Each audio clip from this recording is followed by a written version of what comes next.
سلام البنات، كي درتو؟ لاباس عليكم؟ كنتمنى هذا الفيديو يلقاكم وانتم في احسن حال. هذا الفيديو راه شويه معطل ولكن ما فيها بس، بغيت نوريكم كيفاش كيصوبوا هنايا رز بلبن. عندنا هنايا واحد الكميه ديال الحليب على حسب عدد الافراد. هنا ما شاء الله هنا في البيت عند حماتي كيصوبوه وكيوزعوا، يعني كنديروا كميه ديال 6 يطرو و7 يطرو على حسب، لان ماشي كناكلوه بوحديتنا. فالمهم كيحطوا ديجا واحد الطاوه كبيره كيحطوا فيها الحليب، ممكن تصوبيه حتى بيطرو ديال الحليب ولا 2 يطرو حتى كيبدا يدفى مزيان او يبدا هكذا يغلي.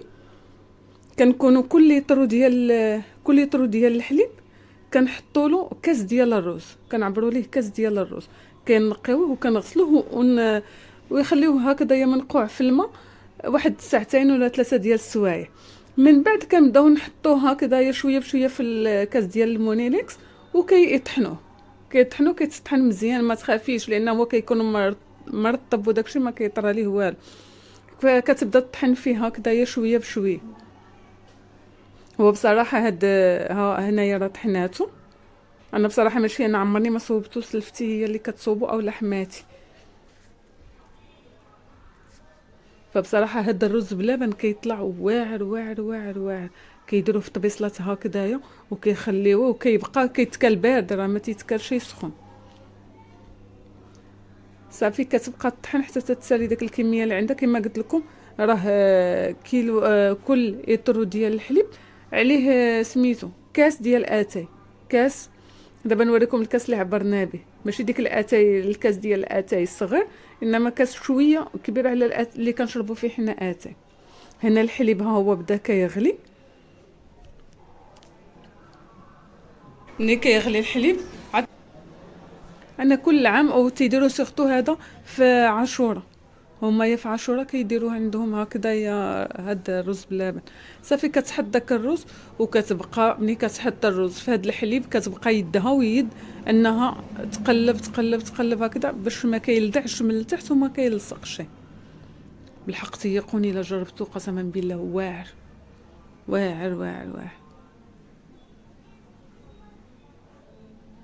هو يا فين الخدمه فيه فهاد ديال التحرك، وسيرتو ملي كيبدا يتقال تبقى تحركي وتخافي وتوطي عليه شويه وما تتوطيش للنار لان كتخليه حيت خاصو يغلي فيه.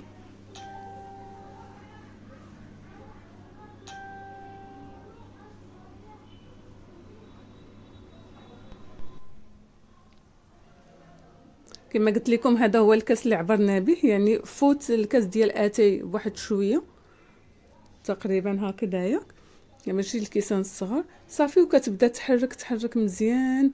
ملي كيبدا يغلي كتبدا تحركو مزيان باش ما يلدعش من التحت ما يلصقش. كما قلت لكم راه ممكن تصوبوه راه بيطرو ديال الحليب وكاس ديال الرز، يكون منقي ومغسول مزيان مغسول ويتنقع في الماء حتى تقربيه هكذا تشوفي الحليب غلا، عاد تصفيه وتطحنيه في المولينكس وتخدمي به. الرز الا خليتيه صافي يلصق لتحت ويكور، صافي كيبقى المذاق ديالو حتى الشكل ديالو ماشي تمناي. يعني ها هو صافي بدا تيتقال. كتبقى دير بحال هكذا تطلع ملي كتلقى شي حاجه دايره بحال هكذايا مكركبه هكذايا ومكوره، كتكون ديجا دايره واحد البانيو صغير فيه الماء هكذايا، وكتبدا تغسل فيه داك المعلقه تطلع وتحط تغسل فيه داك المعلقه بحال هكذايا. وما كتوطيش النار لان خاصو يغلي. الا مشات حتى قلات منها راه ما غاديش يغلي، غياخذ وقت وغيبقى وغيلدع لها من التحت. انما ملي تكون النار يدك فيه صافي ان فوا كتشوفي هكذا بدا كما كنقولوا حنا بدا يبقبق، صافي كتعرفي بان راه صافي راه صافي قرب يوجد. غتكملي المراحل الاخرى. حنا راه مازال ما درناش السكر، مازال ما درناش الفاني، هادو في المراحل الاخرى. بالحق يدك ويدو وكتشوفي اي حاجه كورات لك، اي حاجه شفتيها كذا، يا اما كديرها بظهر المعلقه مع المعلقه هكا بحال اللي كتمعكيها، يا اما كتشيليها وتحطيها في هذاك البانيو ولا الطبيسه اللي فيه غارق فيه الماء، كتغسلي فيه المعلقه وترمي فيه هذيك اللي مكوره لك بحال هكذا. كيولي ثقيل، خاصو ما ينشف من مثلا ما يطلقش لا ما لا والو، ينشف باش ملي تيجلس معاك هذوك الطباسه ملي تصغر فيهم تيبقاو معاك في الثلاجه، يبقاو حتى سيمانه ما كيطرى لهم حتى شي حاجه. هو انا كما شفتوه بدا كيتقال، ماشي بدا تيتقال، راه تقال وبدا كيبقبق. فهنايا غادي صافي غنزيدو ليه سنيده. حنا هذه الكميه اللي عندنا، قولي 7 لتر ولا 6 لتر ديال الحليب، درنا لها تقريبا كيس ديال كيس وربع هكذا، كيلو وربع ديال السكر. وكتبداي برضو تحركي مزيان باش داك السكر يتوزع مع الروز وما يلصقلكش فيه لتحت. ومني كتبغي مثلا تذوقي تشوفي الحلاوه، راه ما كتهزيش بحال هكا، تهزي شويه تحطيه في الطبسيل، خاصو يبرد لك هكذا شويه، تبرديه عاد تذوقي، عاد تيعطيك الحلاوه الفري اللي راه فيه. لقيتي مازال خاصو السكر كتزيدي ليه السكر.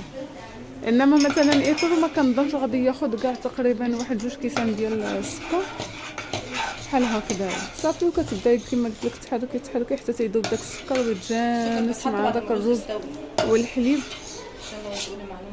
وكما قلت لكم الا جربتوه راه ما فيه شي حاجه. بعد المرات ملي كنشوفوا مثلا هكذا الكميه اللي عندنا حنايا كثيره، لان حنا كاس الكميه كثيره حطينا عليها كاس كيلو ديال الماء، وكديروا 2 معالق ديال النشا، كذوبوا كيلو ديال وكتحطوهم فيه. الا مثلا شاف طبعا على حسب الحلاوه، بالحق السكر ما كنحطوش الا من بعد ما كيغلى الرز الاخر، يغلى الرز ويستوي الاول ويطيب مزيان، عاد كنحطو السكر وكما شويه. انما هذا قالت لي راه صافي باش ما شايفه انه ما نحتاجش انني ندير ليه النشا، هكذا راه مزيان صافي. قالت لي نخليه على هذا القوام هذا. انما بعض المرات وكاين اللي كيجي في الاخر كيذوب مثلا كاس ديال الحليب فيه معلقه ديال النشا، فيه 1-2 معالق ديال الكريم شونتي، كيذوبوهم ويحطوهم ملي كيبرد صافي. ملي كنسالي وما غادي نطفيو عليه النار وكلشي، عاد كتحطو تطفي عليه العافيه وكتحط عليه الفاني، كتحط ليه كيس او 2 ساشيات ديال الفاني صافي. راه ما غادي يغلي ما حتى شي حاجه. هذه في المرحله الاخيره من بعد ما كنطفيو عليه صافي وهو يسخن. الا بغينا نجيبو هذوك البواطات اللي بالغطا ديالهم، هنايا صافي راه بدات كتعمر في الطباسل، كتعمر في الطباسل باش صافي غادي نوزعوهم. كما قلت لكم هادو كيوزعوهم النهار ديال عاشوراء وكيديو لحبابهم والجيران والاقارب وكل شيء. انما مثلا الناس اللي غنعطيوهم ما كنعطيوهمش هكذايا في الطباسل، هادو هي لينا هنايا في الدار وسلفتي وهنا ووليداتي والله يبارك.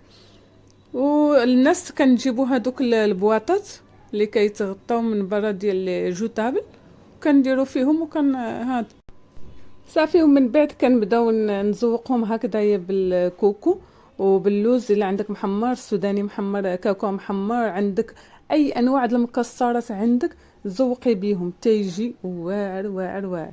كنتمنى هاد لا فيديو ان شاء الله تكون عجباتكم. ما تبخلوش عليا بلايك وواحد الكومونتير تقولوا لي رايكم في هاد الطبق هذا. كما قلت لكم راه كيتكال بارد. كان هاد الطباسل هادو كنحطوهم في الثلاجه في الرفوف ديال الثلاجه، واللي بغى شي حاجه كيمشي ياخذها بارده. كنحطوا ليه زبيب كما قلت لكم، عندكم كاوكاو، عندكم لوز محمر، عندك بيستاش اللي عندك متوفر، السوداني في هذاك الكوكو في الاول، ومن بعد تحطيه مكسرات تغطي به. كنتمنى هذا الطبق هذا يعجبكم، وما تبخلوش عليا تقولوا لي ايه رايكم.